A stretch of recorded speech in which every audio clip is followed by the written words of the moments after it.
Բարի երեկո, ժամը 20-ն է, Ազատության ուղիղ եթերում լրատվական կենտրոնն է, այսօրվա թեմաներն են։ Սեպարատիզմ խստալինը Արձագանքելով Իլհամ Ալիևի պնդմանը, թե այսօրվա Հայաստանի տարածքները ադրբեջանական անուններ են ունեցել, վարչապետը հորդորել է անցյալը տարբերակել ապագայից։ Այսինքն մենք պետք է ընտրություն կատարենք։ Բաքուն հաղորդում է, որ Ցորենով բեռնված առաջին վագոններն ուղևորվել են Հայաստան։ Կարգալույծ քահանայի պատարագին մասնակցած Տեր Տարոնը հրաժարվել է պատասխանել Մայրաթոռի կարգապահական հանձնաժողովի հարցերին։ Խնդրեցի, որ հանձնախումբը նախ քննի իր անդամների կարգապահական հարցերը։ Կաթողիկոսի եղբայրն ու նրա որդին ահազանգում են, որ կալանավորվել են եկեղեցու դեմ ճնշումը մեծացնելու համար։ Ովքեր կընդգրկվեն քաղաքացիական պայմանագրի նախընտրական ցուցակում։ Ռուսները պնդում են, թե գրեթե ամբողջությամբ գրավել են ռազմավարական նշանակության Պոկրովսկ քաղաքը, Կիևը չի հաստատում։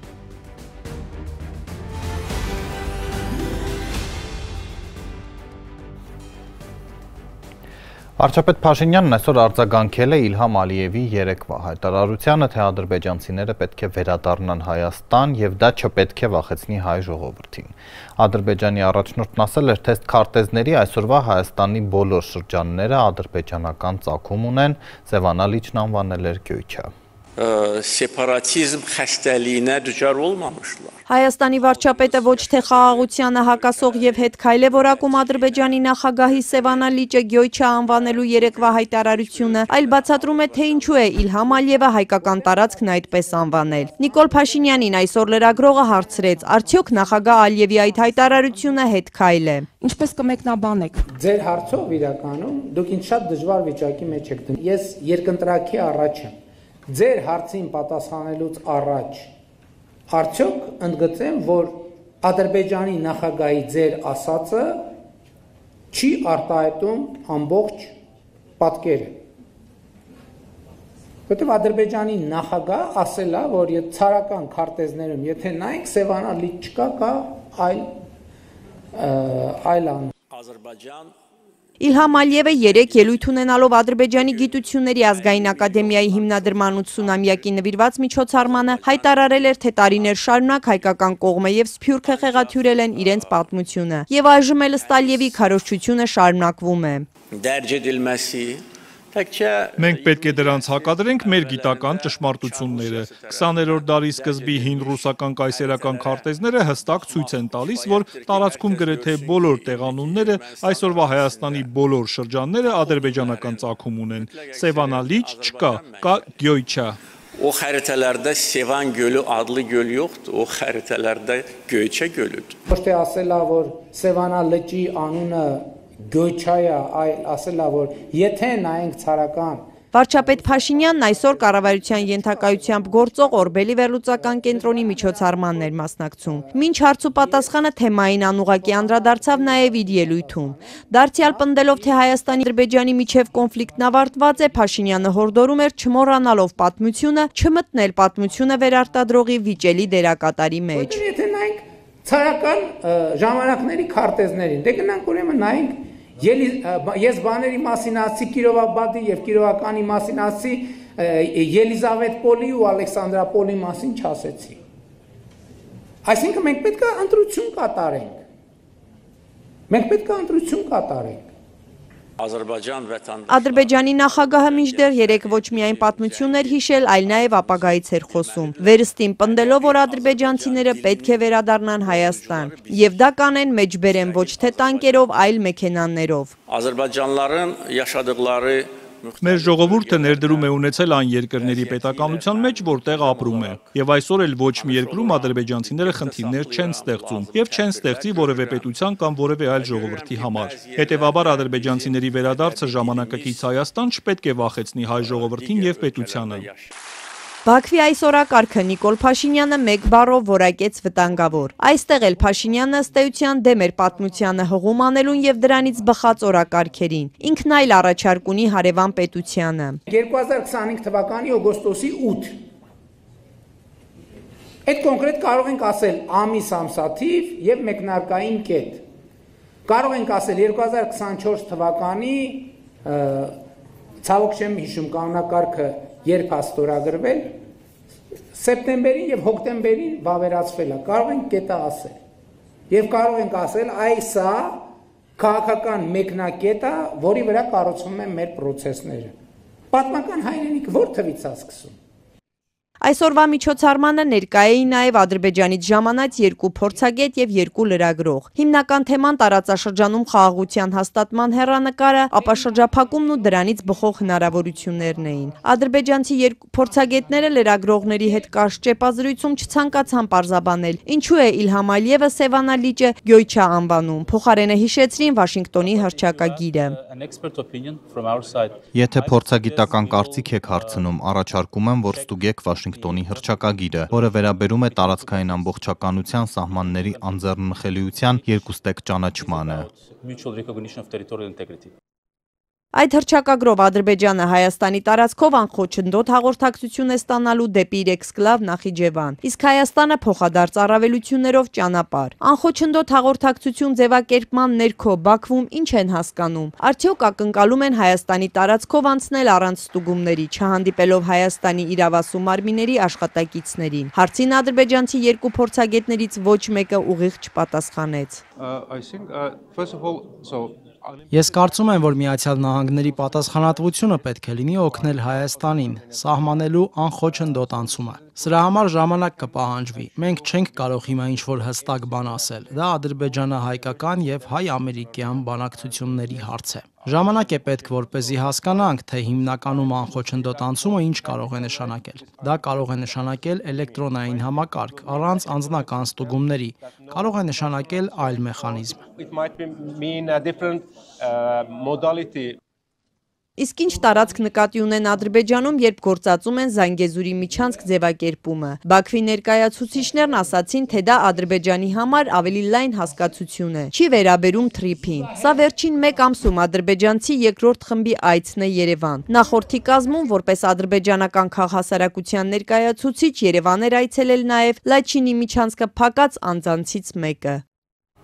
Վարչապետ Փաշինյանն այսօր նաև հայտնել է, որ Թուրքիայցի ընթացքում նախագահ Ռեջեփ Էրդողանին պաշտոնապես հրավիրել է մասնակցելու Գարնանը Երևանում անցկացվելիք եվրոպական քաղաքական համայնքի գագաթնաժողովին։ Նիկոլ Փաշինյանը հույս է հայտնել, որ Թուրքիայի ղեկավարը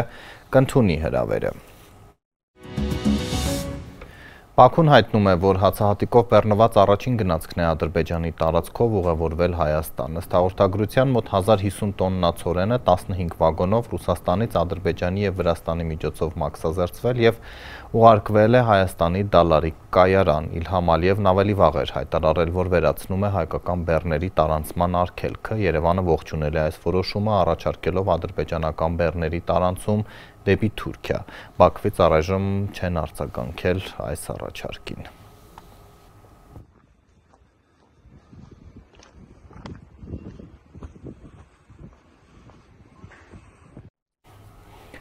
Այլ թեմաներ Էջմիածին տեղափոխվենք Մայրաթոռի կարգապահական հանձնաժողովը, որը հոգևորականներին կոչումներից սրկելու որոշումներ է կայացնում, այսօր նիստ էր հրավիրել,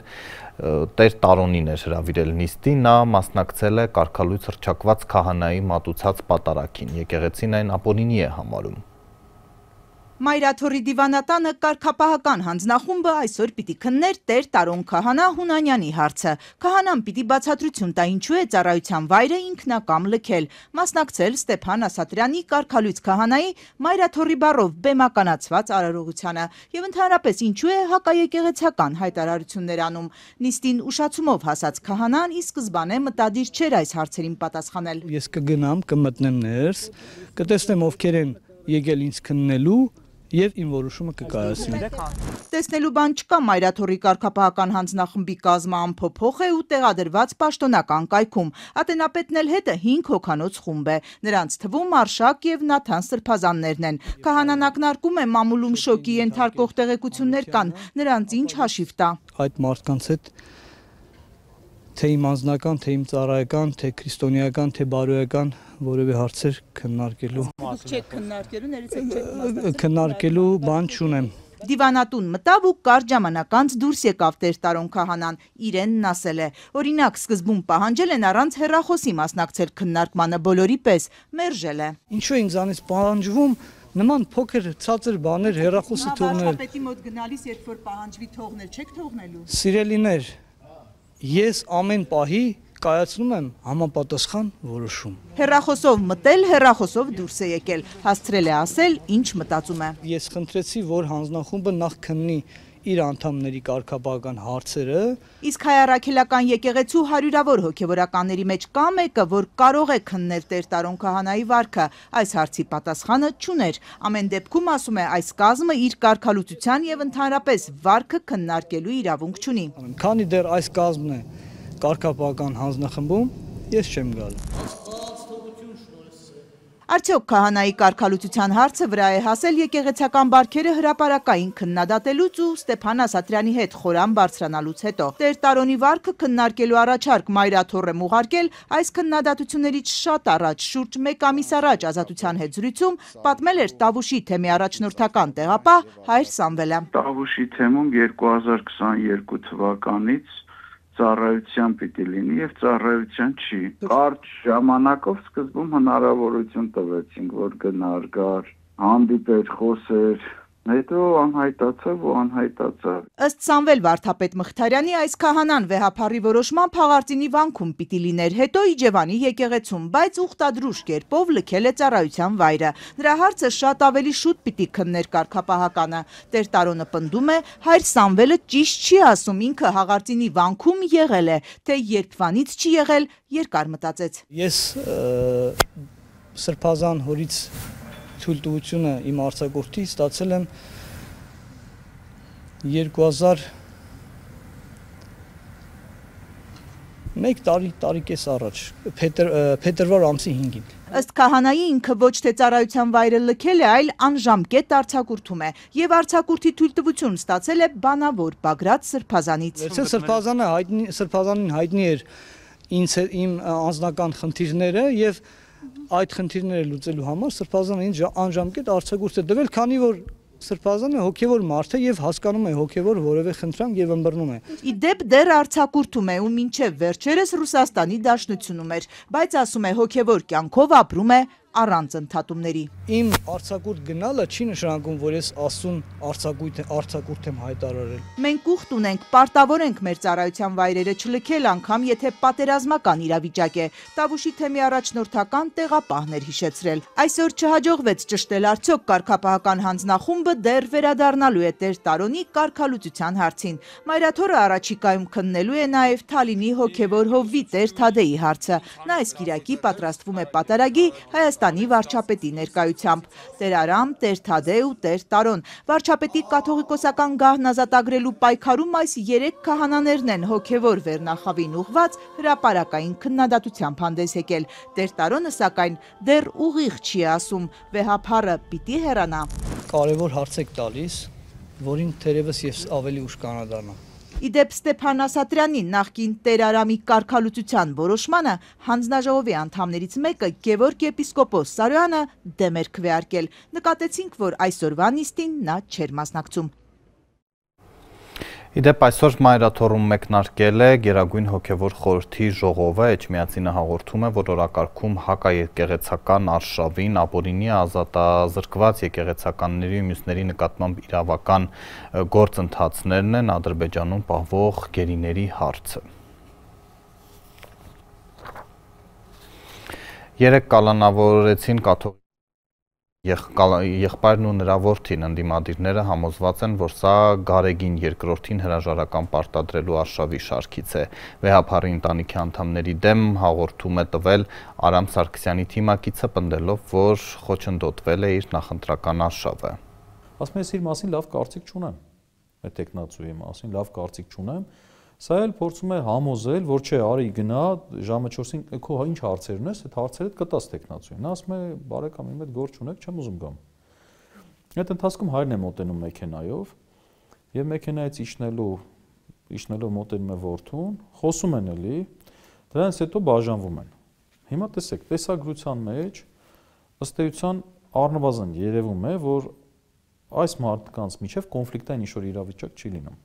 Հիմա տեսեք, իրենց տան դիմաց նա է մոտեցել։ Այս պայմաններում մեզ թվում էր, մասնագիտական համերաշխությունն էլ հաշվի առնելով, որ առնվազն քննչական մարմինը երբ որ տեսնում է ապացույցը կա, չի տանի այս մարդկանց կալանքի, որովհետև պարզ երևում է, որ այստեղ նույնիսկ հանցագործության դեպքը չկա։ Մեզ համար պարզ չէր մեղադրանքի փաստական հիմքը։ Դա շատ կարևոր է, այսինքն ինչ գործողության մեջ եք մեղադրում։ Մի քննիչով մեզանից հարցաքննություններ վերցնում, ասեց, որ տան դիմացի մասին չէ խոսքը, այդ իրադարձության հետ կապ չունի։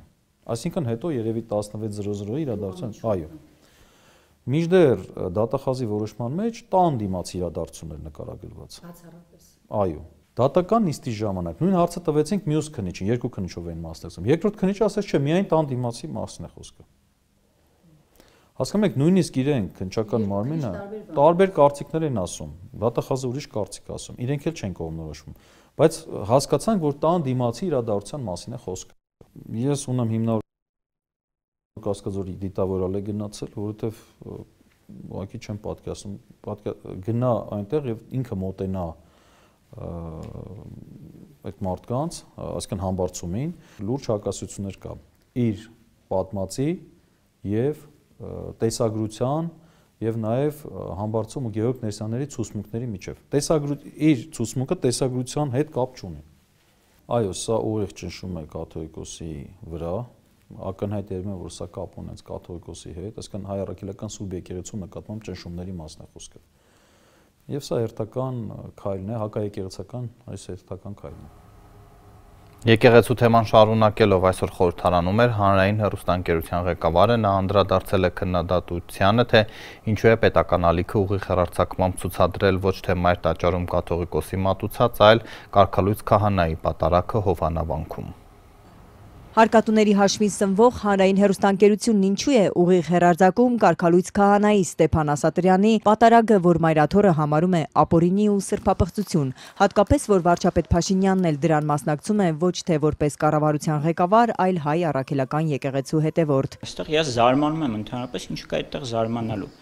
Այսինքն, եթե իրադարձությունը լինում եւ լրատվամիջոցը լուսաբանում է եւ այս դեպքում հանրային հեռուստաընկերությունն է լուսաբանում, ինչ կա այդտեղ զարմանալու։ Հանրային հեռուստաընկերության գործադիր տնօրենը հարցով արձագանքեց լրագրողներին, իսկ ինչու պետք է բոլորը լուսաբանեն, հանրայինը ոչ, իսկ ինչու նույն սկզբունքով չի աշխատում հանրայինը Փաշինյանի թիրախում հայտնված մայրաթորի միջոցառումների դեպքում։ Անցած կիրակի, երբ հանրայինը վարչապետի մասնակցությամբ կարգալույց քահանայի պատարագներ ուղիղ հեռարձակում, մայրաթորում կաթողիկոսի գահակալության 26-րդ տարեդարձի առթիվ սուրբ պատարագ էր ու եկեղեցական կարևոր միջոցառում, այնտեղ հավատացյալներ կային, որ հանրայինի հարկատուներն են, ինչպես էին որոշել, որ Փաշինյանին նվիրված պատարագը ուղիղ հետևելու հանրային մեծ պահանջ կա, իսկ մայրաթորինը ոչ։ Դիմում են եւ դա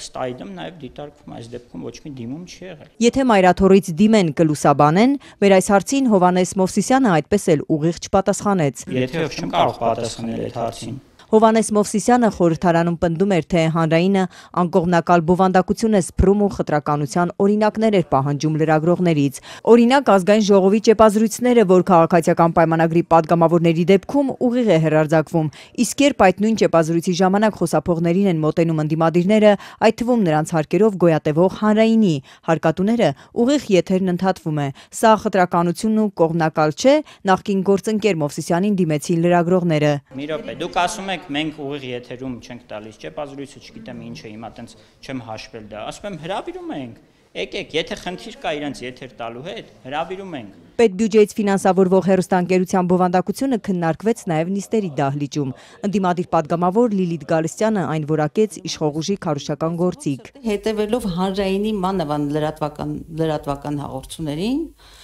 բոլորովին այլ պատկեր ենք ստանում եւ իմ խորը համոզումով շատ վաղուց արդեն հանրայինի լրատվականը վերածվել է իշխող քաղաքական ուժի ռոպագանդիստական գործիքի։ Հանրային հեռուստաընկերության բովանդակության անաչառության վերաբերյալ կասկածներ ու հարցեր չունեին իշխանական падգամավորները, որ մայրաթորի հեռուստաընկերությանը շողակաթին զրկեցին հանրային հեռարձակման հնարավորությունից։ ՔՊԱ-ները օրենքն ընդունեցին եկեղեցու դեմ Փաշինյանի արշավին զուգահեռ։ Ոչ միայն ես, նաև մեր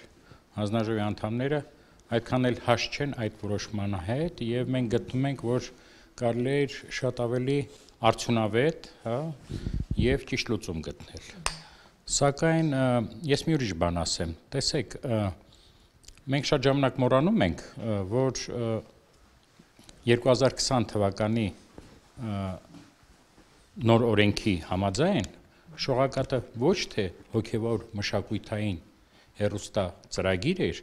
այն կրթական մշակութային։ Հեռուստատեսության ու ռադիոյի հանձնաժողովի ղեկավարը կարծում է, որ շողակաթը պետք է վերանայեր բովանդակությունը։ Իրենց տվյալներով հեռուստաընկերության վարկանիշը ցածր է, մարդիկ հետաքրքրված չեն այդ հաղորդումներով։ Բայց մենք սկսեցինք անդրադառնալ այս խնդրին, երբ որ գնացքը արդեն գնաց։ Իշխանությունը շողակաթի այսպես ասած խնդիրները նկատեց կաթողիկոսի ու այլ հոգևորականների դեմ պայքարին զուգահեռ։ Արդյոք սա չի նշանակում, որ հեռուստաընկերությունը թիրախավորվեց ոչ թե բովանդակության, որակի, այլ քաղաքական նկատառումներով։ Տիգրան Հակոբյանը քաղաքական ենթատեքստին չանդրադարձավ։ Շողակաթի դեմ իշխանության գործընթացի մասին հստակ բացասական դիրքորոշում է հայտնել միայն հանրային հեռարձակողի խորհուրդը։ Անկախ դիտումներից կարծում են, որ պետք է հոգևոր կրթական մշակութային ալիքի հանրային հեռարձակումը ապահովվի։ Հոգևոր մշակութային կրթական ալիքի դեմ իշխանության նախագծին կողմ էր նաև կրթության ու գիտության նախարարությունը։ Նախարար Անդրեասյանի մեկնաբանությամբ ստացվում է ոչ թե շողակաթի դեմ են գործել, այլ օգտին։ Ես կարծում եմ, որ մրցութային գործընթացները թույլ են տալիս նաև նոր ու թարմ գաղափարներ բերել։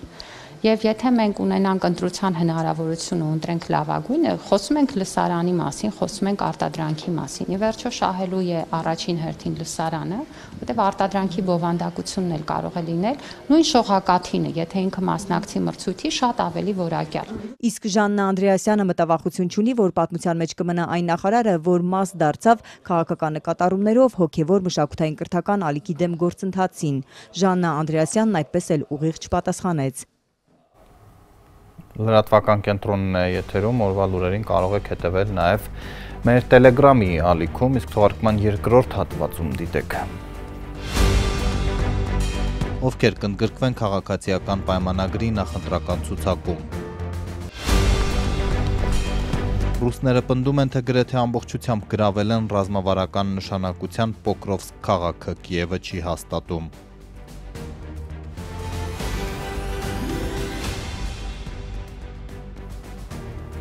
Բաքուն ավարտում է Արցախի ղեկավարության դատավարությունը, անկախ լրատվամիջոցների ու իրավապաշտպանների աչքից հեռու մոտ 1 տարի է քննվում են հայերին վերագրվող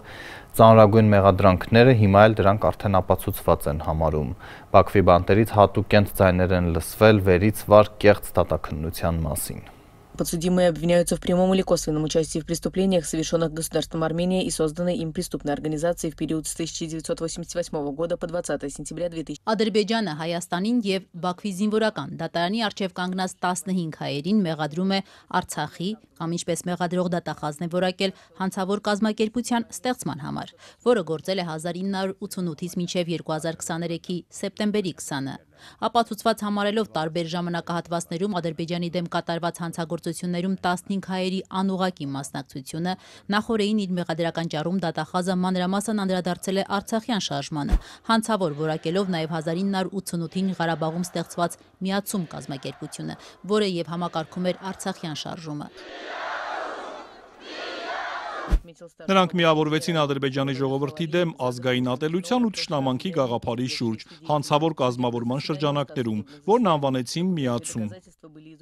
Մեղադրող դատախազը պնդել է, թե հանցավոր կազմավորման ղեկավարների նպատակը ամեն գնով Ղարաբաղն Ադրբեջանից բաժանելն ու Ադրբեջանի ինքնիշխան տարածքների օկուպացիան էր։ Целью лидеров преступной организации было добиться любой ценой отделения от Азербайджана территории Карабахского района, являясь... Խոսելով Արցախյան շարժման գաղափարախոսության մասին, ադրբեջանական կողմը մեղադրական ճառում նաև քաղաքական ու հասարակական գործիչների մի ցանկ է հրապարակել, մեղադրելով նրանց հանցավոր գաղափարների տարածման համար։ Հիշատակվում են Զորի Բալայանի, Սիլվա Կապուտիկյանի, Իգոր Մուրադյանի, Վազգեն Մանուկյանի, Ռոբերտ Քոչարյանի, Սերժ Սարգսյանի, Ժիրայր Սեֆիլյանի անունները։ Արցախյան շարժման մասին խոսելից, սակայն Ադրբեջանի գլխավոր դատախազի օգնականը Ղարաբաղ կոմիտեն ղեկավարած եւ 1991-ից 98 թվականները նախագահի պաշտոնը զբաղեցրած Լևոն Տեր-Պետրոսյանի անունը որևէ տեղ չի հիշատակել։ Վերջապես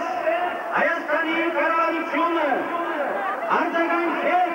հայ ժողովրդի կամքին։ Շարժման ամբողջ գաղափարախոսությունը դա էր եղել։ Սահմանադրական ճանապարհով հենվելով ազգերի ինքնորոշման սկզբունքի վրա վերադարձնել Արցախը Հայաստան։ Ղարաբաղ կոմիտեի համահիմնադիր եւ ղեկավար անդամ Վազգեն Մանուկյանը, ով նույնպես հայտնվել է Ղարաբաղյան շարժման Բաքվի քարոզիչների ցուցակում, հիշեցնում է, շարժման ամբողջ իմաստը Ղարաբաղի ժողովրդի ցանկության իրականացումն ու Արցախի միավորումն էր Հայաստանին։ Ճնշումը կատարվում էր ոչ թե Ադրբեջանի իշխանությունների կամ Ադրբեջանի ժողովրդի դեմ, այլ ճնշումը կատարվում էր Խորհրդային Միության ղեկավարության նկատմամբ, որպեսզի նրանք ընդունեն արդարացի լուծում։ Ուրիշ բան, որ Ադրբեջանը պատասխանեց Սումգայիթով։ Ինչ վերաբերում է ադրբեջանական այն մեղադրանքներին, թե Հայաստանն է կազմակերպել եւ իրականացրել պատերազմ Ադրբեջանի դեմ, ապա 1992-ից 93 թվականներին Արցախյան պատերազմի թեժ օրերին Հայաստանի պաշտպանության նախարարի պաշտոնը զբաղեցրած Վազգեն Մանուկյանը հակադարձում է։ Այդ պատերազմը հրահրողը եւ կազմակերպող Ադրբեջաններ Ղարաբաղի ժողովուրդը զբաղված էր ինքնապաշտպանությամբ։ Վազգեն Մանուկյանի խոսքով 15 հայերի կեղծ դատավարության ու Հայաստանին ներկայացվող անհիմն մեղադրանքների օգնությամբ Ադրբեջանն ընդամենը փորձում է արդարացնել այն հանցագործությունները, որոնք իրականացրեց Ղարաբաղում, ի վերջո էթնիկ զտման ենթարկելով արցախահայերին։ Իրանք քշեցին մի բնակչություն իրանց տեղից, դա ցեղասպանության պես մի բան է։ Հիմա այդ բանը արդարացնելու համար իրանք ինչ ուզես կարան հնարել։ 15 հայերի մեղադրական ճառում առանձին անդրադարձ է կատարվել 1992-ին Շուշիի ազատագրմանը։ Դատախազը նշել է, որ Շուշիի վրա 4 ուղղություններով իրականացված հարձակման հանձնարարությունն ու ցուցումները տրվել են Հայաստանի կողմից եւ իրականացվել կոմանդոսի Արկադի տեր Թադևոսյանի ղեկավարությամբ։ Առանձին անդրադարձ կա մեջբերում է Նախիջևանի կազմում գտնվող Քյարքի գյուղի օկուպացիային։ Հիշատակվում է նաև Բաղանի Սայրումի, Աշաղի Ասկիպարայի, Յուխարի Ասկիպարայի, Խերիմլիի, Բարխուդարլուի եւ Սոֆուլուի օկուպացիայի մասին։ Այս գյուղերի մի մասն ի դեպ անցած գարնանը Տավուշում սահմանազատման շրջանակներում Հայաստանը փոխանցեց Ադրբեջանին։ Ծանր հանցագործությունների մեջ անուղղակի մեղադրելով Արցախի նախկին ղեկավարներին մեղադրող դատախազն առայժմ չի հրապարակել, թե քանի տարվա պատժաչափ է պահանջում դատարանից։ Ընդդիմադիր գործիչ Վազգեն Մանուկյանը սակայն կարծում է, որ Արցախի ռազմաքաղաքական ղեկավարներին Բաքուն հենց այնպես ազատ չի արձակել։ Իրանց ձեռքը պատանդ է եւ այդ պատանդի համար իրանք գին են ուզելու։ Այդ գինը քաղաքական է, տնտեսական է, ինչ է, չեմ իմանում։ Իսկ Հայաստանի քայլերը դուք բավարար եք համարում նրանց վերադարձման հարցում 23 հայ գերին։ Բացարձական բավարար։ Ինչու իշխանությունն ասում է մենք ամեն բան չեն արել։ Ոչ մի բան չեն արել, նույնիսկ մոտ մեկ տվարչն է ստեղծում, որ ոնց է իրանց իշխանության ընկալումները, որ ինչ որ ուժեղ մարդկանցից իրանք ազատվեցին։ Որտեղ քաղաքական պայքարների, կուսակցական պայքարի մեջ այդ մարդիկ դեռ կարող է ունենային։ Խոսքը նաև Ռուբեն Վարդանյանի մասին է։ Իհարկե Ռուբեն Վարդանյանի մասին է, որը Ղարաբաղյան շարժման հետ ընդհանրապես կապ չուներ եւ ինքը իրան ինչ են դատում, ես մինչեւ հիմա չեմ կարողանում հասկանալ։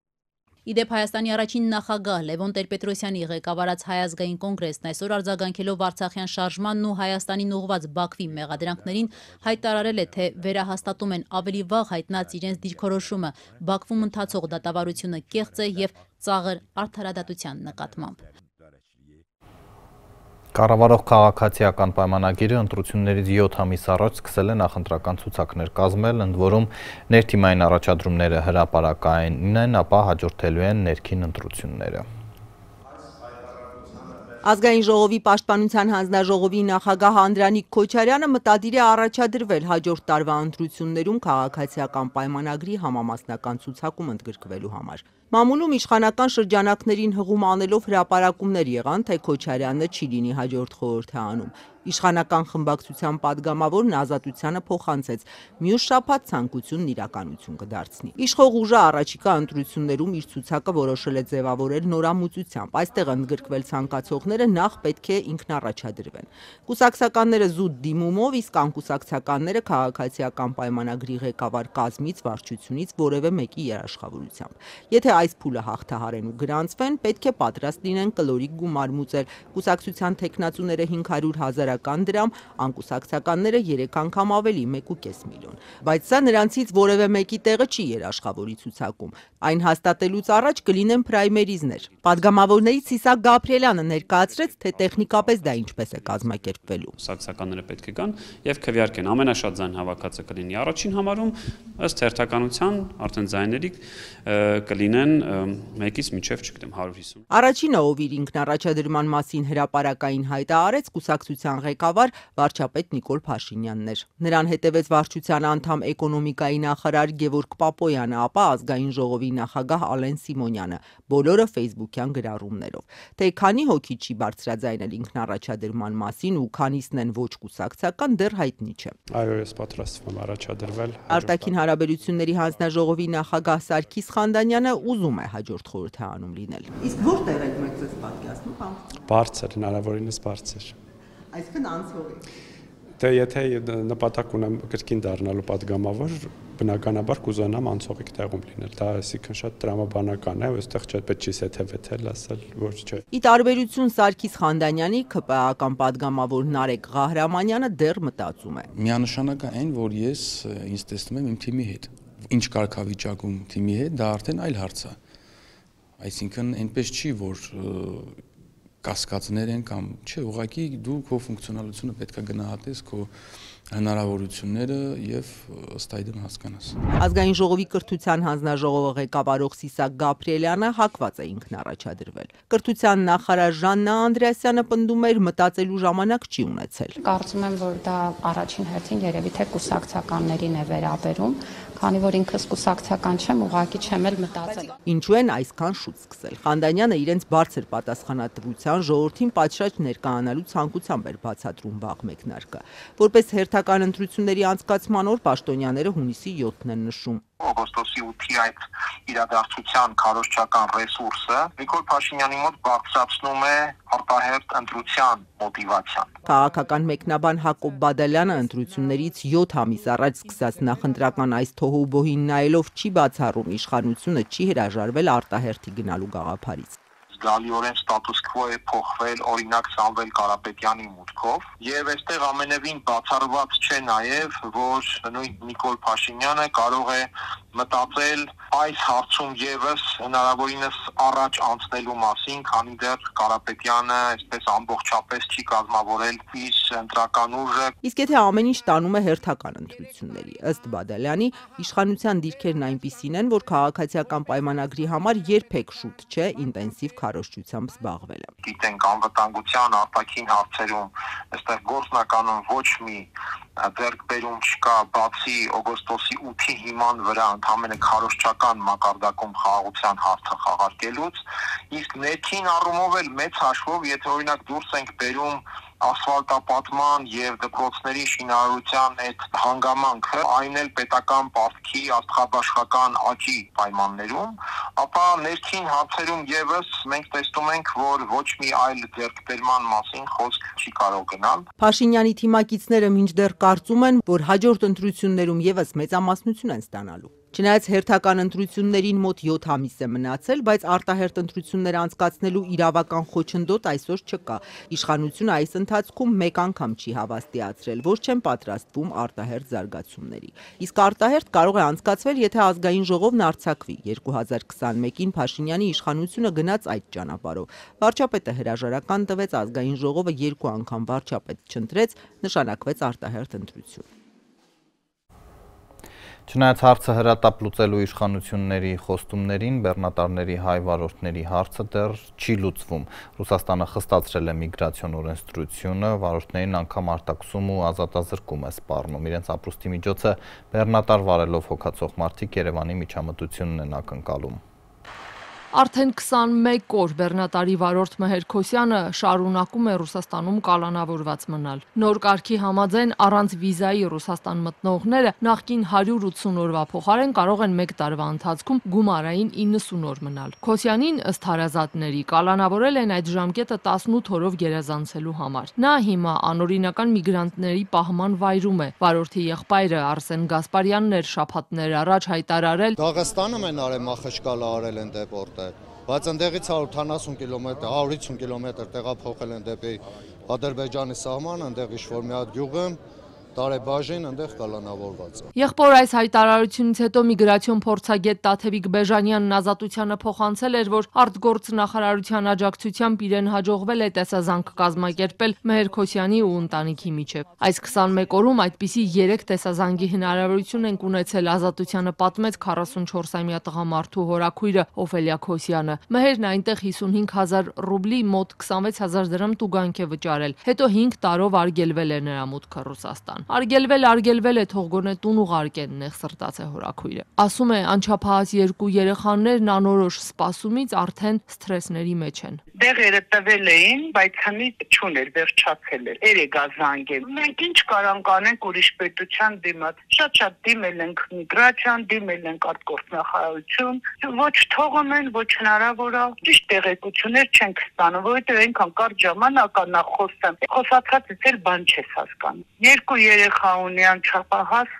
շատ էլ երեխեքը դեմը գնեմ, տղաներ ստրեսատան են, մեծ պրիստուպ տալի։ Մենք սիրուն ձևով կարգով ասում ենք, եթե չէ Բեռնատարների վարորդներն էլ նախորդ շաբաթ էին փոխվարչապետին նամակ հանձնել։ Ասում էին ԵԱՏՄ-նիստից հետո փոխվարչապետի գրասենյակի պաշտոնական հայտարարությունում չեն գտել իրենց ուզող պատասխանը։ Հայաստանի կառավարությունը կարողացել է համոզել Մոսկվային, որ սահմանված 90-օրյա ժամկետը անիրատեսական է հայ բեռնափոխադրողների համար, որովհետև դրա մեծ մասն իրենք Ռուսաստանը Հայաստանին կապող ցամաքային միակ ճանապարհին լարսում են անցկացնում։ Կառավարությունից էլ պահանջելու բան չկա։ Վրացիները մեզ ճնշում են, Ռուսաստանը եւս ճնշում է, այլ ընտրանք չեմ տեսնում։ Արդեն մոտ 1 շաբաթ է նրանք դադարեցրել են ակցիաները։ Վարորդներից մեկի խոսքով, եթե նախկինում ռուս իրավապահները փաստաթղթերի ստուգման ժամանակ անգամ 1 օր ժամկետը գերազանցածներին տուգանում ու արտաքսում էին, ապա այժմ այլ մեթոդներ են կիրառում։ Ես տեսնում եմ, որ կա ինչ-որ թուլացում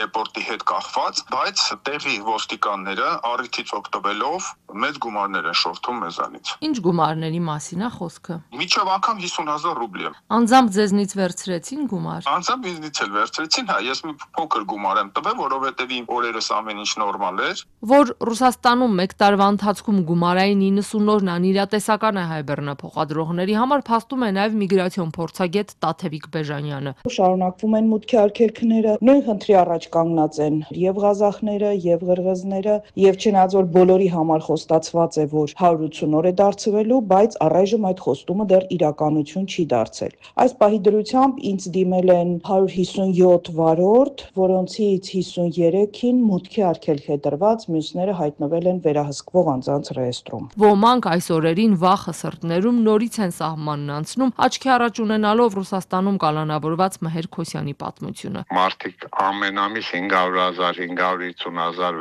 600,000 վարկ են մուծում։ Միջև հունվար կանգնեն մնան,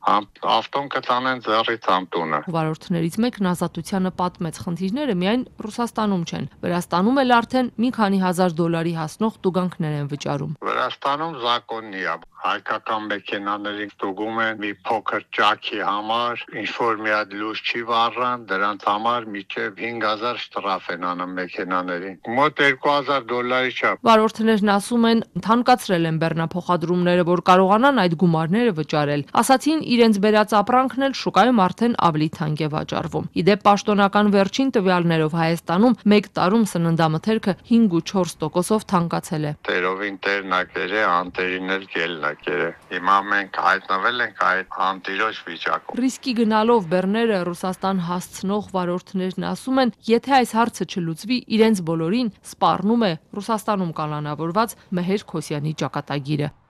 Միջազգային լրահոսից Ռուսաստանը հայտարարել է, որ սեղմում է օղակը ուկրաինական զորքի շուրջ Դոնեցկի մարզի Պոկրովսկ քաղաքում, որը փորձում է գրավել արդեն 1 տարի, ըստ տարբեր աղբյուրների, ռուսական զինուժը վերահսկողության տակ է վերցրել քաղաքի մեծ մասը, նաև հարակից գյուղեր։ Ուկրաինայի հետախուզությունն այսօր հրապարակել է տեսանյութեր, որոնք ենթադրաբար արվել են Պոկրովսկի մոտ, որտեղ այժմ թեժ մարտեր են։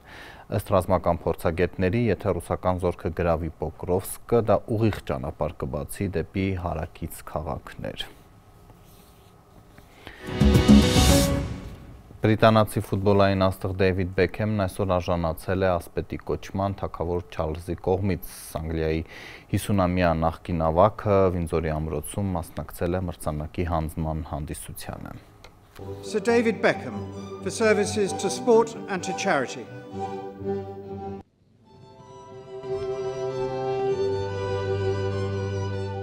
I cried when I first found out and possibly for Ես լաց եղա, երբ առաջին անգամ իմացա, եւ հնարավոր է նաեւ մի քանի ամիս դրանից հետո, բայց այս շաբաթը շատ հուզիչ էր, քանի որ կրկին Լոնդոնում եմ եւ բնականաբար նախապատրաստվել եմ այսօրվան։ Դա սթրեսային չէր, պարզապես հուզական էր ինձ համար։ Դա իմ մայրիկից է գալիս։ Կարծում եմ դա ճանապարհորդության պատճառով է։ Կարծում եմ այն պատճառով, որ դա մեր ընտանիքի համար այդքան կարեւոր պահ է, եւ դա պարզապես այնքան յուրահատուկ է։ And it's so special. Ձեր ընտանիքը հիանալի հումորի զգացում ունի։ Արդյոք նրանք այսօր զանգահարել են ձեզ։ Դուք պնդել եք, որ ձեզ այլ կերպ դիմեն։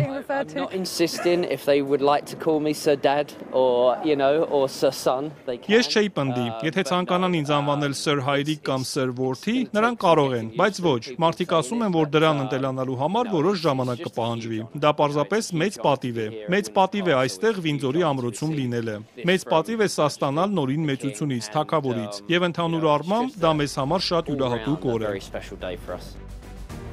Այսքանը օրվա մյուս լուրերի համար բաժանորդագրվեք Ազատության էջերին, սոցիալական ցանցերում կհանդիպենք։